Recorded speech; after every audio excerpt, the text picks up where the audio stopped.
अस्सलामुअलैकुम, कैसे हैं आप सब। मैं लेकर आई हूं आपके लिए नावल स्याह रोशनी की किस्ते नंबर 3। तो चलिए बढ़ते हैं किस्ते नंबर 3 की तरफ।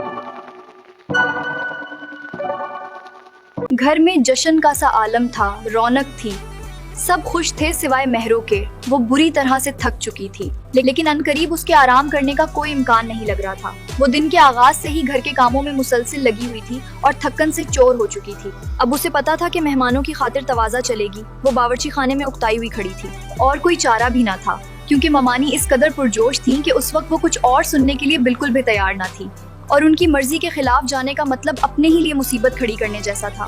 ममानी बावर्ची खाने में आई और चाय बनाने का बोलकर चली गई। महरू के चेहरे पर नागवारी को भांपते हुए महरू की माँ अलमास बोली, बेटी तुम थोड़ा आराम कर लो, मैं बनाती हूँ चाय। नहीं मामा, मैं बना लूंगी। आपकी तबीयत वैसे ही ठीक नहीं, और फिर डॉक्टर के पास जाने पे ममानी का मूड खराब हो जाता है। मैं देख लूंगी। एक मेहमान आया है और सुबह से सारा घर धर्म बरम करके रखा है। वो बेजारी से बोलती चली जा रही थी और साथ साथ चाय की तैयारी कर रही थी, जबकि अलमास अपनी बेटी को पास खड़ी काबिले रहम अंदाज में देख रही थी। सब लोग हॉल में बैठे थे और बुलंद कहकों की गूंज के साथ सब खुशगपियों में मसरूफ थे। सिर्फ महरू और इसकी माँ अलमास नौकरों की तरह बावर्ची खाने में अहकामात पर अमल दरामद पर मामूर थीं। मामा चाय बन गए, मैं सबको देकर आती हूँ। नहीं महरो बेटी, चाय की ट्रे मुझे दो, मैं लेकर जाऊंगी। ओहो मामा, मैं लेके जाती हूँ। ज़रा देखूं तो सही कौन सा शहजादा आया है जिसके लिए ममानी पागल होई जा रही हैं। महरू, मैं कह रही हूँ ना, मुझे ले जाने दो। जहरा ने मना किया है।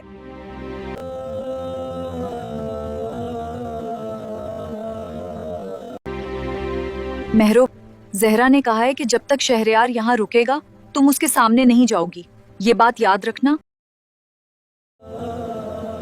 मामा, वो यहाँ एक दिन या एक हफ्ते के लिए नहीं आया, वो यहाँ पूरे 1 महीने के लिए आया है। बस कहा ना, तुम मत जाना इसके आगे। वैसे भी हमें क्या दिलचस्पी है इस मेहमान से, और अब दोबारा इस बारे में बात मत करना।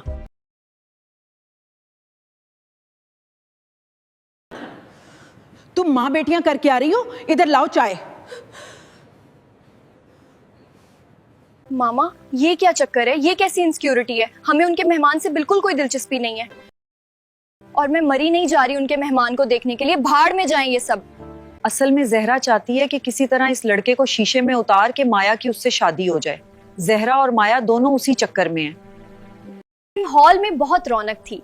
सब अमेरिका से आए इस मेहमान के गिर्द यूं जमा थे जैसे किसी दूसरे सयारे की मखलूक आई हो।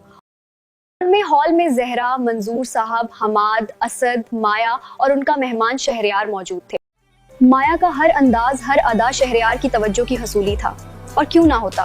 वो उनकी तवक्को से ज्यादा पुरकशिश और मुतासिर कुन शख्सियत था। कोई भी लड़की मर मटने को तैयार हो जाती। मंजूर साहब ने तजस्सुस के साथ शहरयार से पूछा, तो बेटा आप वाकई में पहली बार यहाँ आए हो?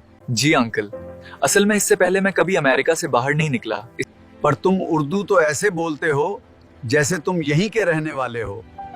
अरे भाई, उर्दू हमारी मादरी जबान है, आपा ने सिखाई होगी बचपन से ही। हाँ, लेकिन जबान बहुत साफ है इसकी। बहरहाल, और बेटा तुम क्या स्टडी करने आए हो यहाँ? दरअसल मैं आसार कदीमा पर तहकीक के हवाले से एक थेसिस तैयार कर रहा हूँ, तो बस इसी सिलसिले में, और फिर मोम ने भी यहाँ आने को तरजीह दी तो मैं यहाँ आ गया। आपा को यहाँ आए हुए 30 साल बीत गए। अब्बा के फौत होने के बाद नहीं आए, तब तुम शायद 1.5 बरस के थे, है ना? जहरा आंटी, बस घर में आप ही लोग हैं। मेरा मतलब है कि अगर मैं सबसे मिल चुका हूँ तो मैं थोड़ा आराम करना चाहता हूँ। क्या ये मुमकिन होगा? हाँ बेटा, बस हम ही लोग तो हैं। बस तुम थके होगे, आराम कर लो, माया तुम्हें तुम्हारे कमरे तक ले जाएगी। शहरयार जहरा का जवाब सुन के थोड़ा संजीदा हो गया था, लेकिन फिर अपनी जगह से उठते हुए उसने बहुत ही एतमाद। मामा ने आप सब लोगों के लिए तहाइफ भेजे हैं, वो मैं कल आप सबको दूंगा। अभी मुझे इजाजत दें, मैं आराम कर लूं। आप सब लोगों से मिलकर बहुत अच्छा लगा। I feel like home here, really. Shahryar, यार आपको यहाँ इतना अच्छा लगेगा कि 1 महीना गुजरने के बाद आप यहाँ से जाना नहीं चाहोगे। आपको यहाँ का माहौल बहुत पसंद आएगा।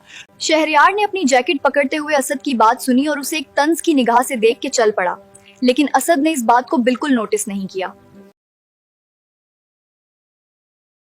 माया बड़े फख्र से शहरयार के साथ चलती जा रही थी, लेकिन शहरयार जो इतनी देर से बड़े खुशगवार अंदाज में बैठा खुशगपियां लगा रहा था, अब खामोश हो चुका था। निहायत संजीदा मूड में आ गया था, या शायद वो थक गया था।